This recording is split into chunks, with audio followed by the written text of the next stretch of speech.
Hi guys reaction of Kubera trailer little by Dhanush Nagarjuna and Rashmika. ఇంకా ఈ trailer ఎలా ఉందంటే ట్రైలర్ చూసాక నాకు ఒక్కటే అనిపించింది గైస్. మూవీ అయితే మన రియల్ లైఫ్ కి చాలా రిలేటబుల్ గా ఉంటుంది అనిపిస్తుంది.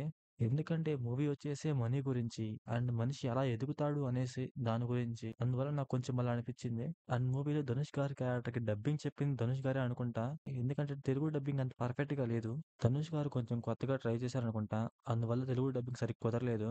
బట్ పర్లేదు బాగానే ఉంది. కొన్ని సీన్స్‌లోనే కుదరలేదనమాట. అండ్ మూవీ స్టోరీ మొత్తం ఆయిల్ మీద నడిచేలా ఉంది. ట్రైలర్‌లో దాని గురించి అయితే పర్ఫెక్ట్‌గా చూపించలేదు. స్టోరీ కూడా అంత పర్ఫెక్ట్‌గా అర్థం కాదు నాకైతే. స్టోరీ అయితే మూవీ చూస్తే తెలుసుకోవాలి. బట్ ఒకటైతే అర్థమవుతుంది. ధనుష్ గారు మాత్రం పేదవాడి నుంచి బిగ్గరగా ఎలా వెళ్తారు అనేది చూస్తాము. అండ్ ట్రైలర్ చూసాక నాగార్జున గారిది ఈ మూవీలో మెయిన్ క్యారెక్టర్ గైస్. అంటే మూవీ మొత్తాన్ని ఈయనే నడిపిస్తారు. చాలా వరకు ధనుష్ గారి తర్వాత నాగార్జున గారైతే బిగ్గర్ క్యారెక్టర్. అండ్ ట్రైలర్‌లో డైలాగ్స్ అన్నీ మామ చాలా బావున్నాయి. అండ్ ఆ డైలాగ్స్ కూడా కొంచెం మోటివేషన్‌గా ఉన్నాయి మనకి. అసలు ధనుష్ గారి క్యారెక్టర్ అయితే చాలా ఇన్నోసెంట్ గైస్. ట్రైలర్ చూసాకే అనిపిస్తుంది.